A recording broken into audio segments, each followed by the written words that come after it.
guys, we are moving on to Inedible Soaps. In here we have 62% baking soda, 26% citric acid, 3% of your milk powder, and I just used regular milk powder from the store. 2%, now on their recipe card, it says SCI or SLSA. I have chosen to use the SLSA because that's what we used on the other demos. So just to keep it a fair and level playing field as much as possible. So there's 2% of SLSA, 1% cream of tartar, 1% kale and clay. Over here we've got 2% of an oil of their choice, and then they have in parentheses that they use almond oil, so that's what I'm using, 2% almond oil, 1% polysorbate, and 1% of the fragrance. Okay, so we're just going to get right to it, and we're going to mix this into our dry ingredients.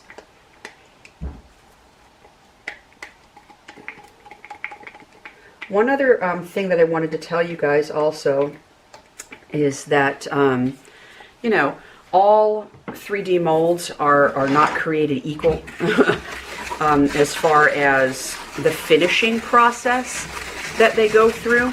And the reason why I'm bringing this up is because I have had numerous problems with one of these suppliers with their molds taking on water and becoming waterlogged as you're washing them. I do not let my molds sit in a tub of water. I don't you know, soak them in water. I rinse them underwater. That's it. And there are several molds from one of these companies that continuously gets waterlogged to the point where I can't get the water out of the plunger part because they're pretty thick. You can hear the water. It's in there. If you shake it, you can hear it. And so I'll have to try to shake and shake and shake and try to get the water out of there as much as I can. There are exactly 3 molds that I can no longer use from one of these companies because they are so waterlogged and they're not getting better, you know, so I can't use them. So that's something to pay attention to as well. Mr. Soap Chef and I have gotten some really wonderful tips and tricks and hints from Rob and Heather Manzano of Chunkadust on some of the finishing techniques that they use. So we are utilizing some of those tips and tricks in our own mold making, because if we get to the point where we're feeling confident enough to buy some STL files from Chunkadust, I want to make sure that we're making a good product, you know, because it's their file and it's got their name on it. I'm just trying to see how this is going here. It's a little still crumbly.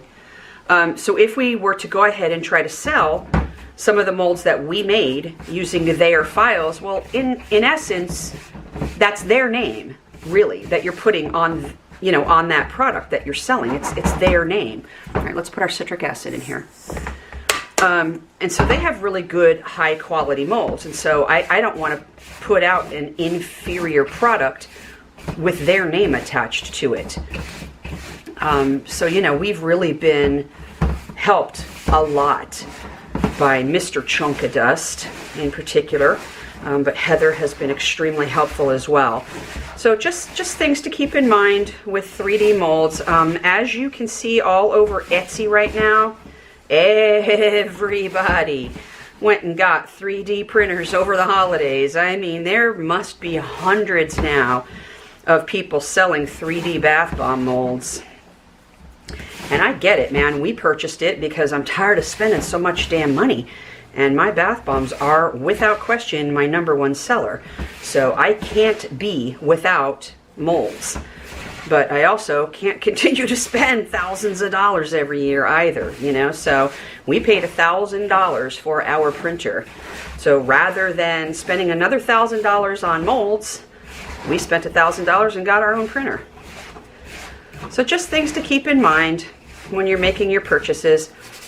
All right, we've got this all together now from Inedible Soaps. It's okay. We'll see. It feels a little dry to me. Now, they don't say anything on their little card here. Hold on, let me take a real quick look. Spritz water until it passes the drop test and mold. Okay, so they do say to spritz it with water. So let's do that. Let's give it just a couple. Well, if it'll come out here, that'd be wonderful.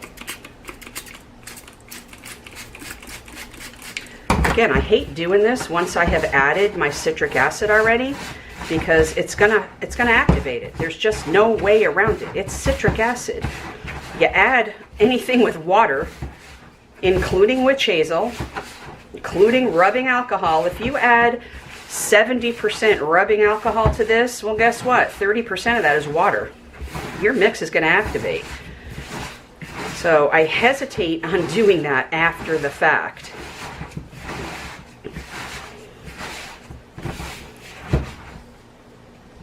All right, I think this might be okay. And if I need something else, you know, again, these are 3D molds, and 3D molds require a little bit of a wetter mix. And the wetting agent that you should be using is oil. All right, let's get rolling now. Let's take this knife, creepy, scary knife, slasher. It's got a little bit of a design here on the handle. So that's the part we're going to put down first. All right. Now, again, normally you would put your plate down and you'd put your shell on the top. However, all of the molds from Inedible Soap have this lip on the bottom. All of them. And at first, the very first time that I ever used these, I'm like, what the hell is this? This isn't a shell. I mean, it is, but how am I supposed to work with this? But it's really not that big of a deal. So you put your shell down, stick your cup in there. There you go. All right, let's get some of this mixture in here. Give it a little bit of shake and pat, bop, boom, boom. That's it. That's all. Just on that handle, because that's where those designs are. All right, let's take our top, turn it over, stick it in here and push.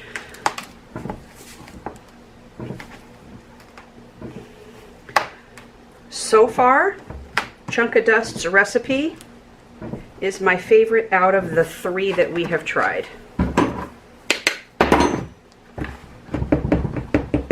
No, I'm not getting any kickbacks for saying that. I'm not getting any free product from Chunk of Dust. They're not paying me. Nothing. I like their products. I buy their products. I'm telling you guys my experience.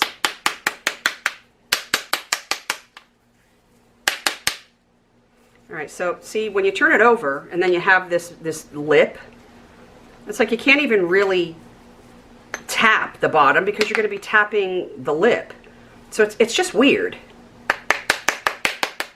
So I'm always afraid when I turn my spoon this way so that I can actually tap that bottom plate, I'm always afraid I'm going to crack that bottom plate. It's just weird. Their molds are weird. I'm sorry, they are. I like them. I like the designs. I like, you know, everything about them, but they're just weird. They're just weird, you guys. They're just not like all the other ones. So, all right, anyways, push straight up out of the bottom. Take your plate off the top.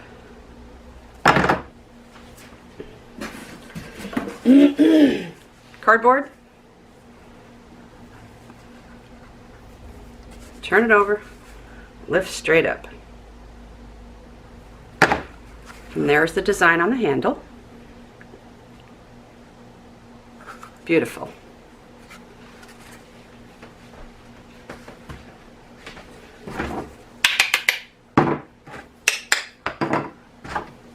Yeah, they have a really good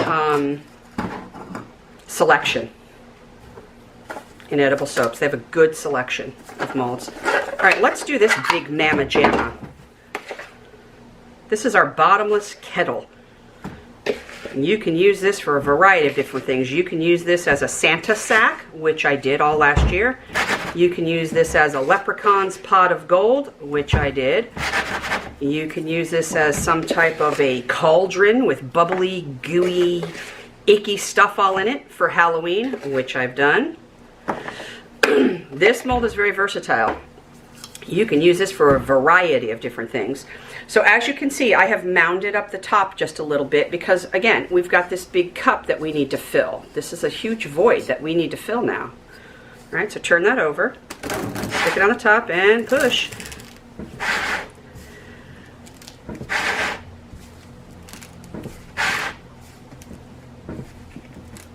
Okay.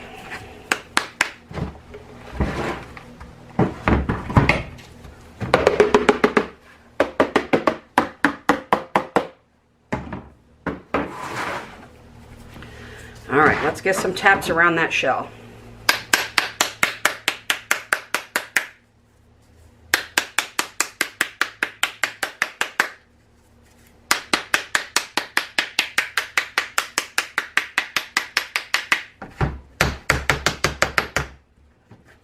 Again, try to turn that over, and there's that lip all the way around the bottom. So you just be careful where it is you're tapping, because if you're tapping along that lip, that's going to do you no good. That releases nothing. And I can see my battery's about ready to die, so let me try to hurry this up here. All right, so we're going to fingers underneath, and we're going to push this whole thing up. Normally with a shell, you would take the shell off, but we can't do that because of this lip, so we have to push the entire situation up. All right. Now, grab a piece of cardboard that's going to be big enough. Just do this on the table here. All right, so now we're going to turn it on its bottom, however it is you want it to sit. And you can do one of two things. You can do just remove one side at a time, or you can try to remove both of them. I'm of the mindset of try to do one at a time. Let's not try to be heroes here, okay? So just pull straight away from it.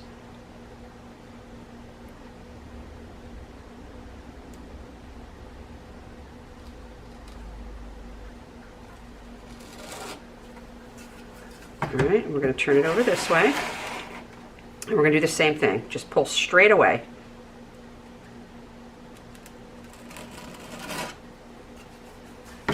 And here is your cauldron, Santa sack, pot of gold, whatever you want to call it. And let me tell you guys, this sucker is freaking hefty. It is a beast.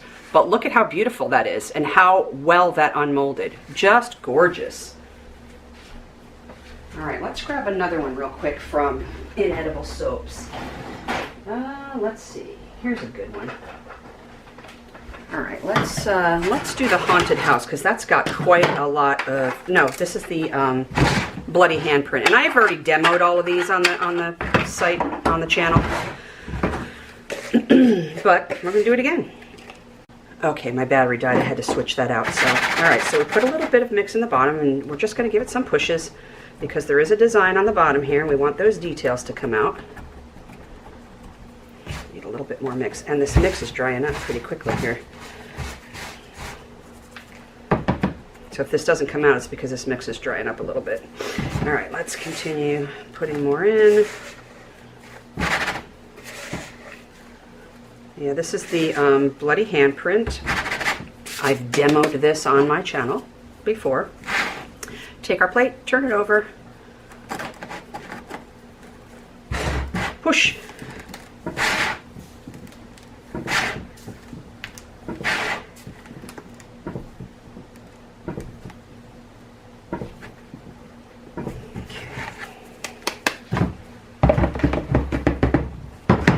Some taps on the outside.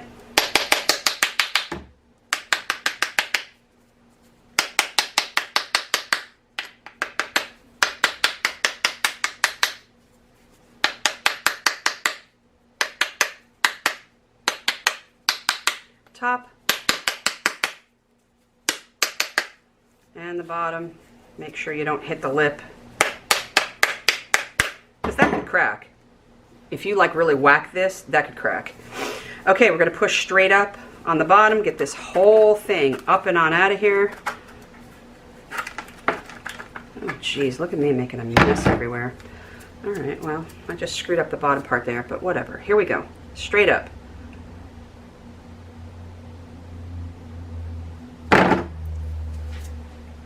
Grab your cardboard. Oh, too small. turn it over, and lift straight up with your plate. Go slow so we can get those details to come out. Look at that. That's gorgeous. All those detail. Well, that's a piece that just broke off because I screwed it up. But anyways, very nice. Okay, so that's a nice detailed mold. Let's see, what do we have left? Could I do another one? Probably not. Yeah, I don't really have enough mix to do anything. So we're just going to put that off to the side, and that will become some bath dust powder later. So hang tight, you guys. We're moving on to the maker shop. Now, again, either they don't have a recipe that they give to you when you purchase their molds, or they do, and I just can't find it.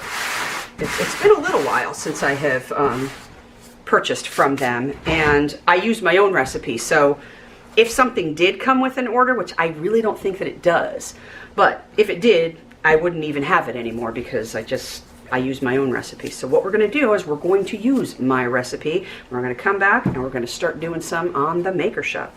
Hold please.